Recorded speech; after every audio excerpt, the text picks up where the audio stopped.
Hello, and welcome to this Father's Day special of the Mother's Quest podcast. This year, I decided to reach out to the husbands and life partners of incredible mothers I've interviewed on the podcast in the past, inviting 4 extraordinary fathers to share their reflections on living an epic life. Epic is a metaphor for answering the call of our own hero's journey, and also an acronym mnemonic for the guideposts that help us live that life while we're raising our kids. E, engaging mindfully with our children. P, pursuing our passionate and purposeful impact. I, investing in ourselves. And C, connecting to a strong support network.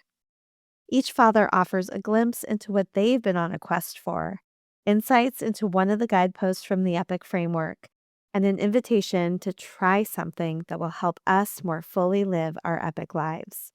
Together, these 4 fathers bring perspectives shaped by different faith traditions, cultures, and lived experiences, and they all offer a master class on what it takes to parent and live life fully with strength and humility.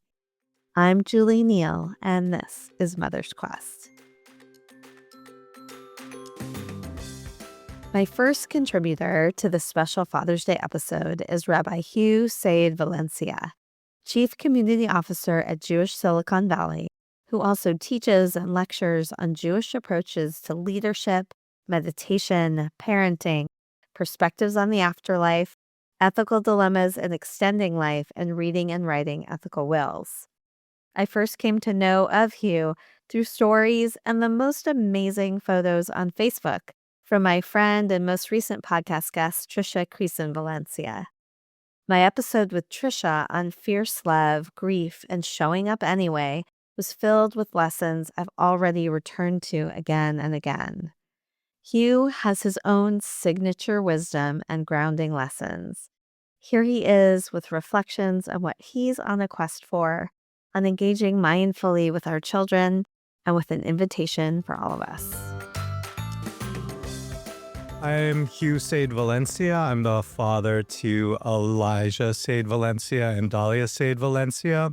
And in terms of being on a quest, I would say that I am on a quest for contributing, right? So finding my way to be of service to my communities and doing that in a way that feels joyful and present for me. I have the privilege, the benefit of being of service professionally. So I'm a rabbi and serve as the chief community officer for Jewish Silicon Valley. And I really try to live through our mission on a day-to-day basis, right? We harness the power of community to improve lives and build bridges of understanding and strengthen the Jewish people. I try to mean those words when I say them and to live that mission in my work life all the time. And I also try to be of service in my family and in my, sort of friendship circles as much as I can, and try to kind of live that sense of leaving the world better than I found it and doing the work of repairing the world in my interactions on a personal level as well. I've done a lot of things in my life, and for me, parenting is the hardest thing that I've ever done. It is a constant challenge to engage mindfully because the connection to parenting is so primal.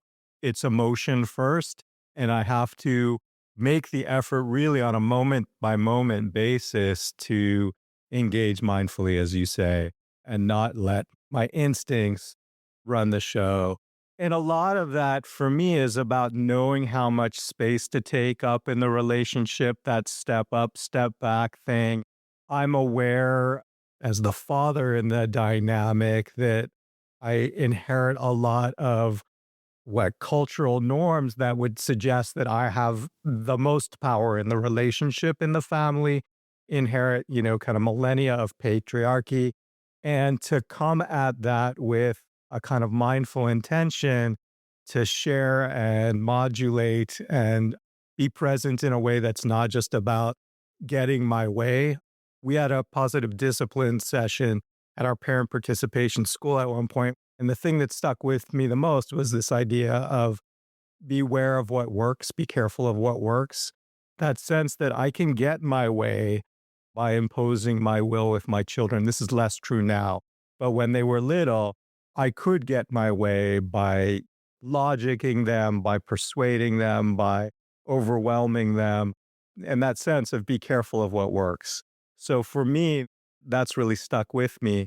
And particularly in the sense of knowing how much space to take up and making sure that I am not retreating too much at this stage in their development where they really do want to be individuating and want a certain amount of freedom.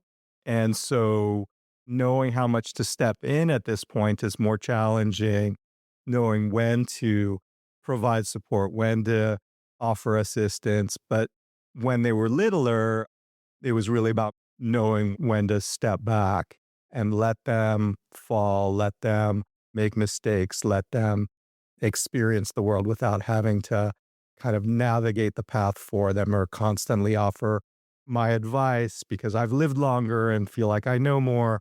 And also just that sense of, particularly when they were entering adolescence, it's so often not about me. That sense that I have to remind myself and be conscious that in those interactions, they're not worried necessarily about my reputation or my honor or how their interactions are affecting me. And to remind myself that it's also about stepping back in terms of my own ego investment in the relationship. So it's not just about how much space to take up, but also about how much ego to invest. I think the step up, step back thing. So this step up, step back thing, for me, it's around a character trait around humility. And humility in Jewish tradition around midot practice, about this practice of character trait development, is really not just about being humble and self-erasure. It's about how much space we take up.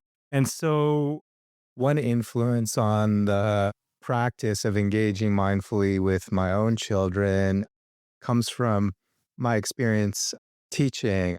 I spent 10 years as a high school teacher, and before that was engaged in Jewish after-school programs. And when I was doing that in my early 20s, I was also learning Tai Chi. And I noticed pretty quickly in the classroom the difference between having a cup of coffee before class and practicing Tai Chi before class. And it became really clear to me that meeting kids' energy head on was less effective than trying to redirect and channel and reflect back energy. I still practice Tai Chi and Kung Fu on a regular basis. And that practice really does influence the way that I engage in the world with that sense of not trying to meet force with force, trying to read energy, the energy that's coming at me, and think about ways that I can skillfully redirect that energy. And that's very much the attitude that I take with my own kids. And part of that, I think, is also being aware of power and power dynamics in relationships with children generally and with people more as well.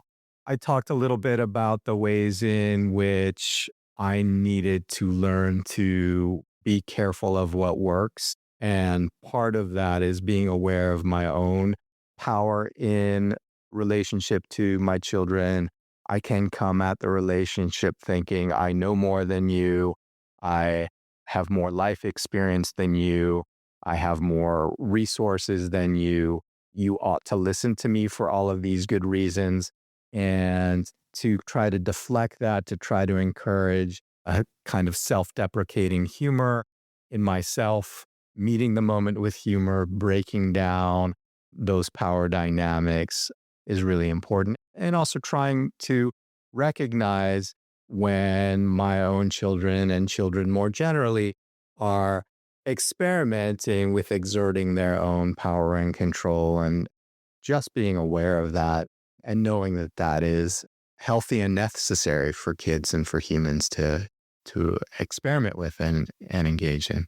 I'm aware of the ways in which my own childhood was influenced by patriarchal norms. I mean, my dad was the provider. My mom was a stay-at-home mom for much of my childhood. And we had dinner when they timed our dinner to his arrival home from work. We would get ready for my dad's arrival. Dinner was on the table. We would help set the table.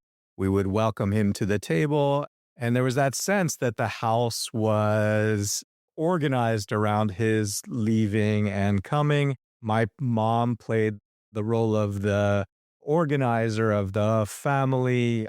She enforced discipline. My dad was very gentle and very kind, but also it was clear that he was the organizing force behind my mom and that she was backing his play.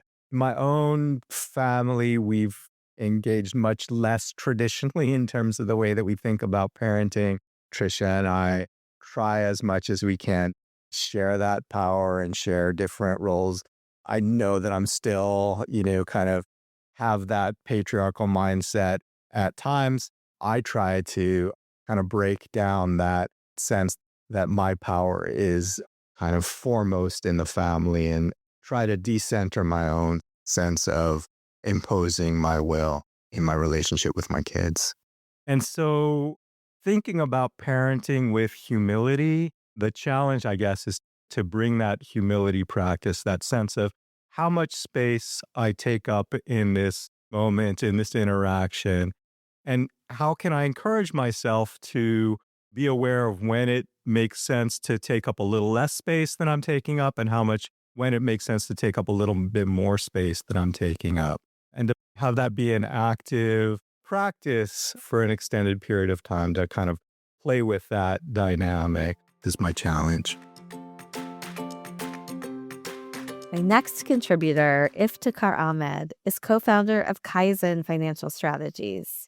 Iftikhar's first career chapter spanned engineering, business, and leadership roles in corporations like Cisco Systems and Mobile Inc., before he turned to financial services as a certified financial planner practitioner and accredited portfolio management advisor.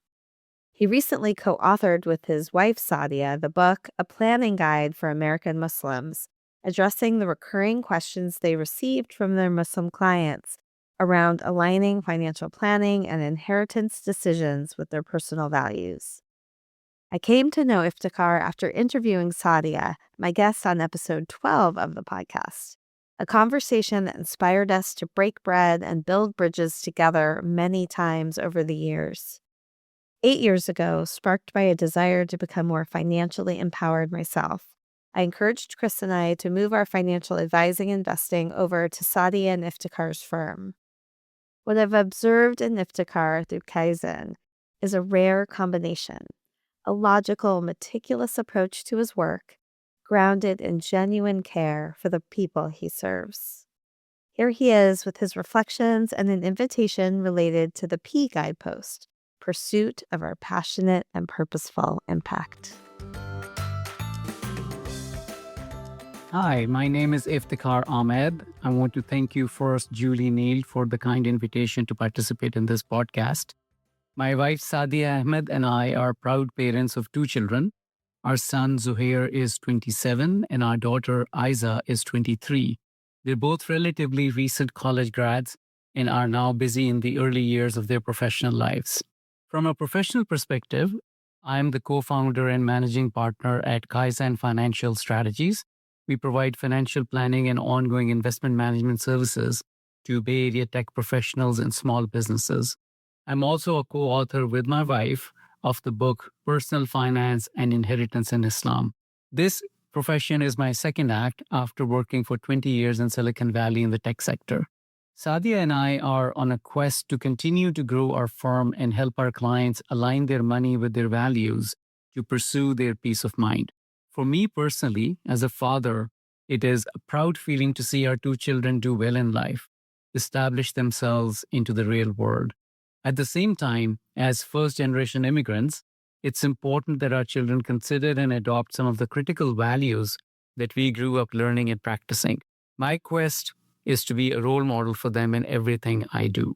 Julie suggested that I talk about the pillar P of the E.P.I.C framework, passion and purposeful impact. I reflected on it a bit. The way I think about it, life brings ups and downs, and we all react to these changes in our own ways. I am inspired by those who are driven and motivated to pursue their goals in the same environment that may demotivate or frustrate others. I draw my passion and purpose from those who gain true happiness through helping others, not necessarily by accumulating wealth or fame. Now, I mentioned the name of our firm, Kaizen Financial Strategies. The word Kaizen is a Japanese phrase that roughly translates to small steps to achieve big results. It's both a philosophy and a methodology to promote a culture of continuous improvement. As parents, it is a wonderful approach to raise our children and encourage them to take small steps towards their goals and success. Nobody is perfect, but we can all take small steps to continuously improve ourselves, whether it is working hard, being adaptable to ever-changing world, or learning to work with others. I want our children to always remember that we cannot achieve significant goals alone. We need to work with others to have a chance of doing that. My invitation to all who are listening is to consider how Kaizen can help them achieve what they're interested in achieving through small steps taken in the right direction on a continuous basis. I believe if we did that, we would leave this world a better place than the way we found it. Thank you for listening, and happy Father's Day. The next featured father is Franklin Hysten, who I've had the honor of knowing for over 25 years. Franklin and I first met when he was a college student and youth leader in Oakland, and I was interviewing him for a research report. Years later, we became colleagues and have remained connected ever since. Through Franklin, I came to know his wife, Jenjii, one of my first guests on episode 7 of the podcast, a conversation about solidarity, raising sons, and living out loud. Today, Franklin is the founding partner of Blaze Consulting Group, drawing on more than 20 years as a coach and facilitator to develop leaders and design transformative experiences for teams in nonprofits and public sector organizations that serve youth and families. He is also an accomplished choir director who comes alive and uplifts others when he's playing the piano or organ. Here's Franklin with an incredible story, an invitation anchored in the guidepost I, investing in ourselves. Hi, my name is Franklin Hysten, and I am a husband to Jenjii, and we are raising 3 children. Isaac, who's 17, William, who is 15, and our bonus daughter, our goddaughter, who we've co-parented, Ayoka, is 21. And I just want to say thank you to Julie Neal for inviting me to share some reflections on fatherhood and living my epic life. And we are just so grateful for our friendship with her and our professional friendship and community. So thank you. I'm charged to talk a little bit about living my epic life and the I, invest in yourself. And I think first, as I think about that, I think about my why or my quest, which at this point in my life is about creating the conditions where our family and our community can experience a full and satisfying life. And the way that I am trying to create those conditions is by using the gift of every opportunity and every lesson, every mistake and challenge that has been a part of my life so that I can be a contribution and make a contribution in the world and to give to others. So, investing in myself. In July of 2024, I made a decision with my wife's full support. That decision was to go on a solo trip to just sit with me. I had not done any kind of vacation. I had not done any kind of travel outside of work where Jenjii wasn't along. We weren't doing it together. But somehow in 17 years of marriage, I decided that summer 2024, I was to take 3 weeks to live on my own and to sit with myself. The purpose is me. I'm not going to prospect clients. I'm not going to write a book. I'm not going to think about the next iteration of the business unless I want to. I am just going to sit with me. And it was a gift. And so I got to London. I checked into an Airbnb for 3 weeks. And after a few days of just decompressing from a busy life and making the tours happen and making the places that are supposed to be seen, I was ready to now just be in reflection mode. So I cracked open my journal. I stood in the mirror and I asked myself, in my life, what am I satisfied with? What am I dissatisfied with in my life?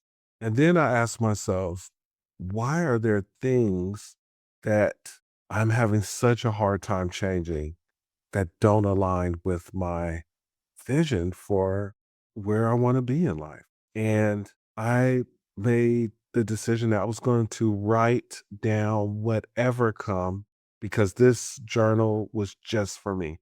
And through that process, it sounds really simple, and it is really simple, but it was also brave because I confronted some of my most productive decisions, but I also confronted some of my unproductive decisions, my challenging behaviors. And I worked really hard to understand enough about my history, enough about my patterns, enough about what I learned about living to try and uncover why were some of my mindsets not matching up with the man that I want to be for myself, for my sons, for my goddaughter, for my wife. Why wasn't this lining up? And I got answers. I got answers that came from childhood. I got answers that came from professional successes. I got answers that came from professional trauma. And I put all that together to try to get an understanding of where I was operating with integrity and strength and where I was operating either from fear or from inaction. And that helped me to make even bigger commitment than traveling halfway around the world, which was I was going to invest in myself at a deeper level. And the first place I went to with that was to go after getting help. And so for those things that I was really wanting to change, but I had run out of whatever it was going to take within me to make that change, I went and asked for help. I went and joined a men's group so that I could have community. I went and engaged with health coaching. I went and signed up for therapy, which was hugely beneficial in a short amount of time. And I constantly had to remind myself not only that I was worth it, but that I had what it took and was very much okay with myself getting the support that I needed it and when I needed it. So self improvement became almost the next piece of that. And the self improvement piece, I'm a natural reader, but being able to allow myself to be aware of where I have unhelpful thinking, where I have patterns in my thinking that just bring about inaction. And so the investment in myself was to sometimes not trust my own thinking.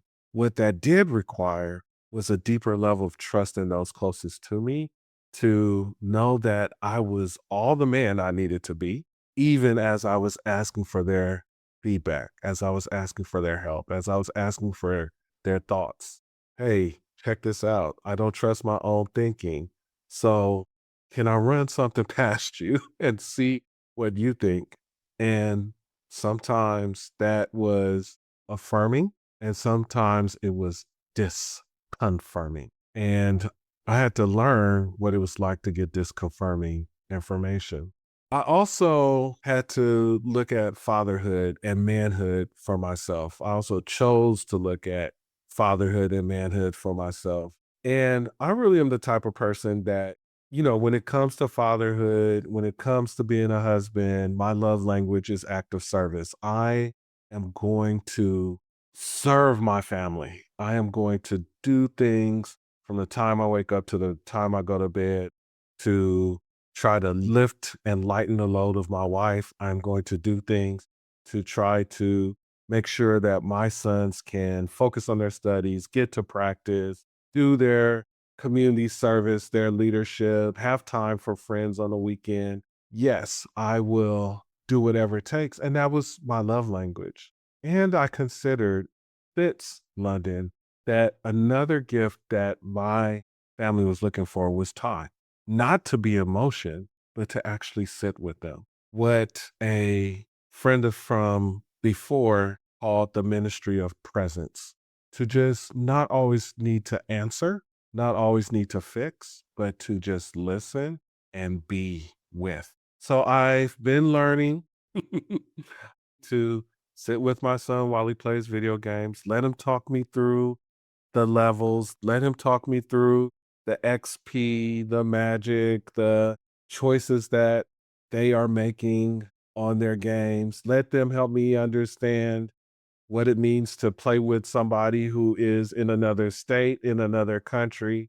I'm never have been a real big video game person, but I will sit there and I will listen and I will try to understand. And the same thing with their other interests as well. One of my sons has taken up baking and is very interested in baking. So now I am interested in baking so that I can spend time with him and I can understand him. But you know what the gift of that investment is, whether it's with my son on the video games or with my other son in the kitchen, is for moments I see a reflection of myself. And the gift of it is to see what is possible when my sons or my goddaughter get to live a life where their parents have a little bit more intention and a little bit more care and a little bit more presence, what becomes possible, what their imagination can think up, what their relationships are like with their friends, how much they manifest principles that I would want my children to manifest, even sometimes when I haven't explicitly taught them those principles, but I see them get reflected in what they say and what they do, and even how they play and how they act with their friends, how they socialize. So that investment of time comes back to me over and over again. And I think finally, I'll share for this time is that taking that 3 weeks also showed me some things about my spirituality, and it expanded my spirituality. I had grown up in a Black church tradition. I was a church musician for 20 years, played the piano, played the organ, and followed the tradition that my grandparents had laid out for me. But being in another place, being in another country, and just taking time to slow down the hustle of work, play, family, school, it allowed me to recognize that, yes, every morning I wake up and I try to give my best thinking to be a positive impact. And I realized that so are millions and billions of other people. And I also understood that time and space are just so much bigger than even what I had considered before. And I'm a spiritual person. I've always understood that in some way we're all connected. I just got a deeper appreciation for that and such a curiosity to understand how else do people do life. And so I think that's actually part of my quest as well. Is I have been so curious in these past 2 years. How else do people do life? How else do people do daily living? And that is humbling and it is exciting and it's a reward. And it is an investment in myself because I can take little pieces, not just of religion. That's not what I'm talking about. Little pieces of perspectives. And as they serve my vision, serve me, serve my family, help me to understand what we could do, who we can be, then it's a blessing in my life. I could say more about that, but I'll pause there. And finally, I want to offer a invitation. And that is, be curious. Be curious. In this hustle culture that are part of, let there be time for curiosity. Let there be time for discovery. Even in middle age, I am so rewarded when I can lean into my curiosity and get to know a little bit more about others and about new perspectives and thinking. And I just offer that there is time.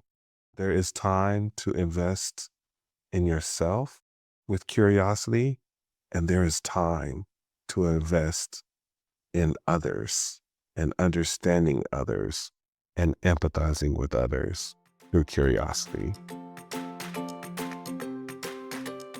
Our final contributor is George Brian Sellner, a musician, educator, and men's work facilitator whose work draws from Jungian archetypes, internal family systems, somatic practices, mythology, and contemplative traditions to help children, families, and men remember who they are.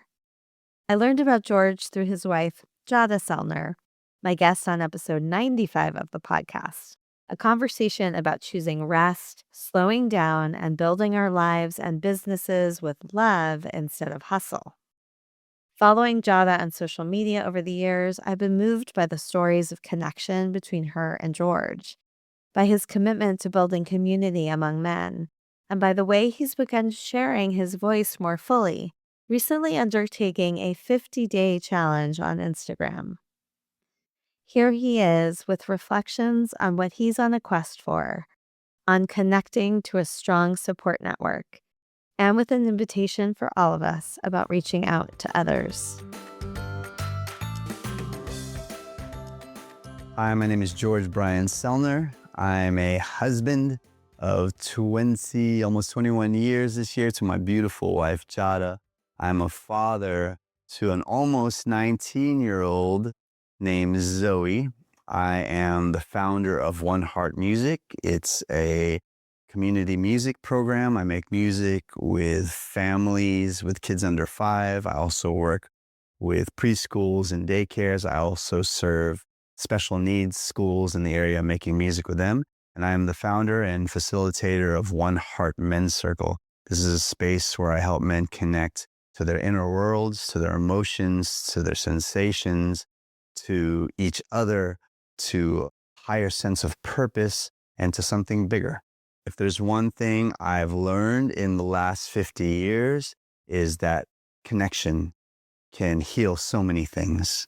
Connection can heal our addictions. Connection can heal our overachievement. Connections can help heal depression and anxiety. When we are able to connect in a true way to ourselves and to other people and to something bigger, we humans need each other. When we connect to nature, there's something that is healed. I think we're caught up in achieving things in the modern world and becoming someone or becoming something when we don't actually need any of that stuff to be human and to be happy and to be joyful and to be present. We just need to feel connected to everything around us, connected to our partners and families and friends and community, the world at large. Connection is everything. For a long time, for a majority of my life, I've had a lot of friends and I've been connected, and I've been very connected in a lot of ways, but also I was disconnected. It felt like I was alone in a crowded room a lot of the time. And that was because I didn't know what was going on underneath. There's a lot of shame and guilt and suppressed emotions that I was holding, that I didn't want to share, that I was just carrying myself. And there's many reasons for that. Childhood stuff, the world at large, men just don't have a space to connect on a deeper emotional level. And we need to find spaces and places where we can do that type of intimate, deep, authentic connecting. For the C guidepost, how do I connect? I'm very intentional about how I connect. The first thing that's coming to mind is between me and my wife, Jadah. We have a regular couples meeting / date every 2 weeks. We've been doing this for several years, and it's really helped our relationship. A lot of times we were so busy raising a kid, running businesses, taking care of responsibilities, that it was hard for us to like connect. We were like ships in the night passing each other. Like, did you do the thing? Did you get to the thing? Okay, good night. So to have a space every 2 weeks where we go, we dress up most of the time, and we'll go out to dinner, and we have a structure. The first part of it is we will appreciate each other. And we both have a running list on our phone. Mine says Jadah appreciate. I've gotten into the habit of putting things down that I would usually take for granted. Like today, Jadah ordered the groceries, got them, brought them out, did all these things for our family. And I could easily take that as like, oh, you do that all the time. I don't want to take anything for granted anymore. All the little tiny things that my wife does for me, that she does for our daughter, that she does for the people she serves, to be able to appreciate who she is in so many ways. There have been points where I've been in telling her my appreciation that I've come to tears of how grateful I am to have her in my life. And that wasn't always the story. That wasn't the story for a long time. We've done a lot of work.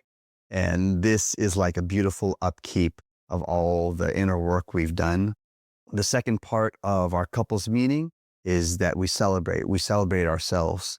We say, like, what has gone well for me? Like, what am I celebrating? What are the little tiny wins that made me light up for myself? It could be little tiny accomplishments that no one else sees that I just feel good about. And to be able to share that with her and for her to celebrate that along with me is such a beautiful, beautiful gift to each other. And then we go through all the stuff.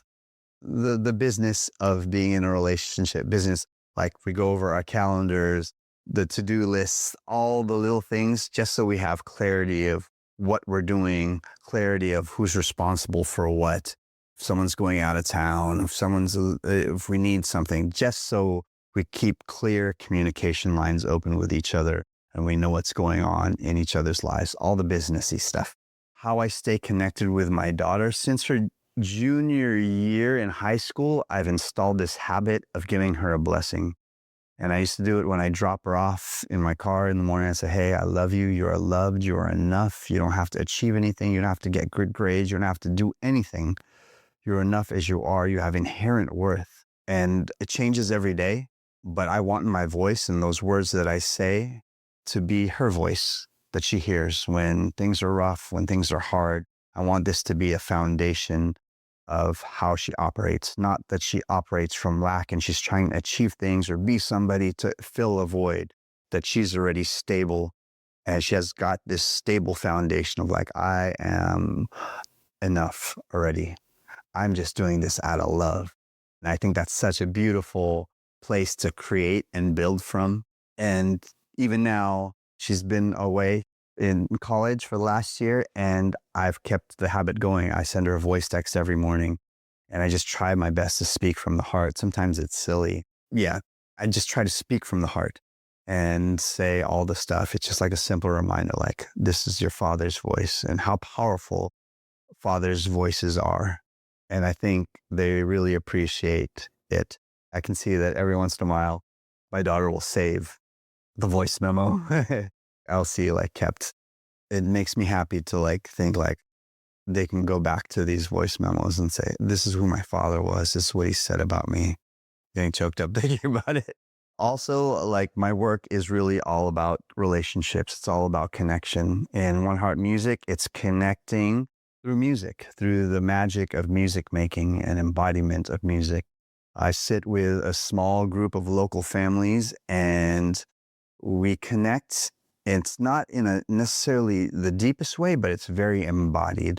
The way I think about it, it's very ancestral, it's very tribal. It's something our ancestors have been doing forever, to sing and dance and be in our bodies. I like to think of these classes like we're all singing the same notes, we're singing the same one voice.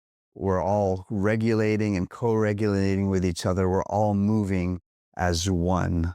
A lot of my songs are about being one, the oneness that we share.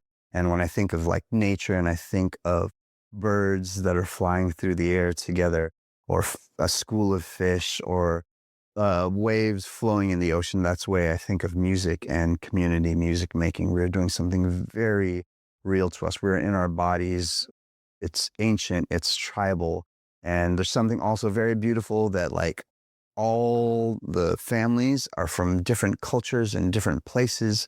They might be different political parties, have different ideologies, but we can come together and we can sing in community and celebrate life. We can celebrate families. We can celebrate children through this magic of making music together.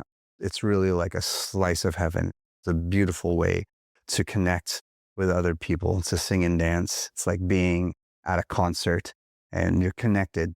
Brene Brown has a word, I think it's called collective effervescence is what she uses.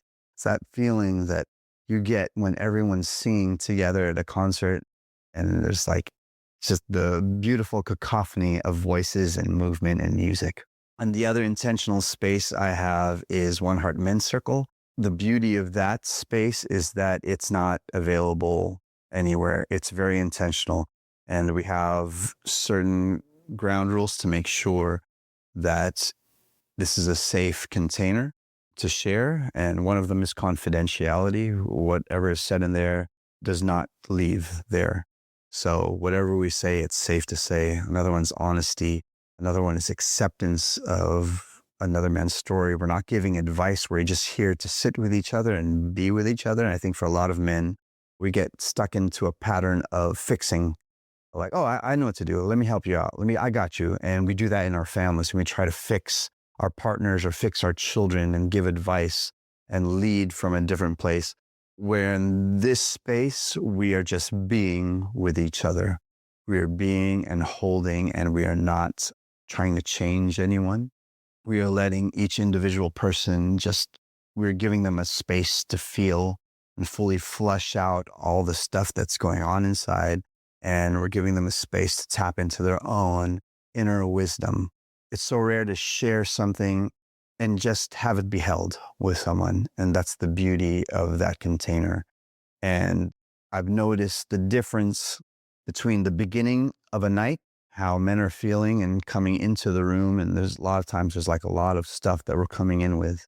And then by the end of the night, after all the work is done, like men are saying, I feel connected.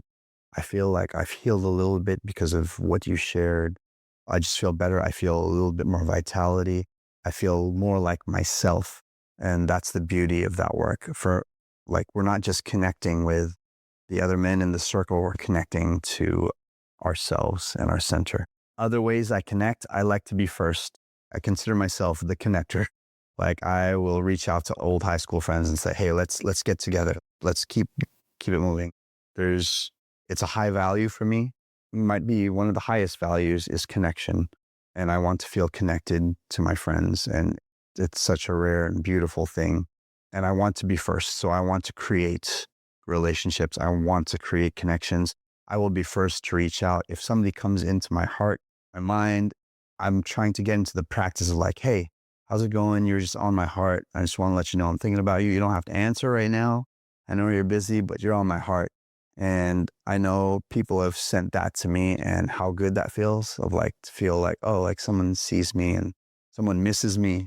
To give someone a chance to be felt and seen and heard is such a beautiful gift.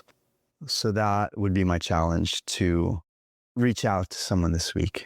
Take a deep breath, let it out, and think of someone. The challenge is reach out to that person this week. Just reach out, send a text. Like it only takes a few seconds, a little voice memo, a text, an email, a DM, whatever it is. Let them know you're thinking about them. Maybe you reach out and say, hey, I want to have coffee with you. I miss you. I love you. Whatever the thing might be. And just from your heart. So the challenge I put out to you and anyone listening is to reach out to someone this week. Somebody might have popped into your heart already. Reach out to that person. Reach out to them right now. Just send them a little voice text and say, hey, you popped into my head and my heart. Just wanted to say hi. You're on my mind. I love you, whatever it is you want to say to them, to connect with them, and think of it as a gift. I'm reaching out and giving you the gift of connection, of being seen, being felt, being heard. You're on my heart. And that's such a beautiful thing whenever I receive that from an old friend, that they'd put that energy out to see me. Thank you for having me. My name is George Brian Sellner of One Heart Music and One Heart Men's Circle. Stay epic, stay connected.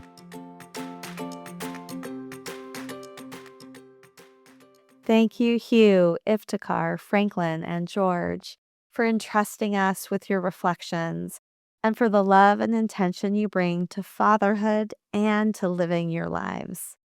And thank you, Tricia, Saadia, Jenjii, and Jadah, the mothers whose voices have shaped this podcast and whose connection with me inspired this episode. 4 fathers, 4 guideposts, 4 invitations to bring humility, to take small steps, to stay curious, to reach out and let someone know they're on your heart. All of these contributions felt like a gift for me. Wherever you are listening, whether you are a father yourself, parenting alongside one, or maybe missing one, I hope this conversation is a gift for you too. Happy Father's Day. Thank you so much for coming along with me on this episode of the Mother's Quest podcast. I hope this conversation sparked something that will help you live your epic life. If you'd like to get show notes and learn more about how to join the Mother's Quest community, visit mothersquest.com. And while you're there, I would love it if you would follow the prompts to subscribe, leave a review on Apple Podcasts, and help us to spread the word. I want to end with some words to help light the way on your quest. Seize the day, love your people, honor your gifts. Until next time.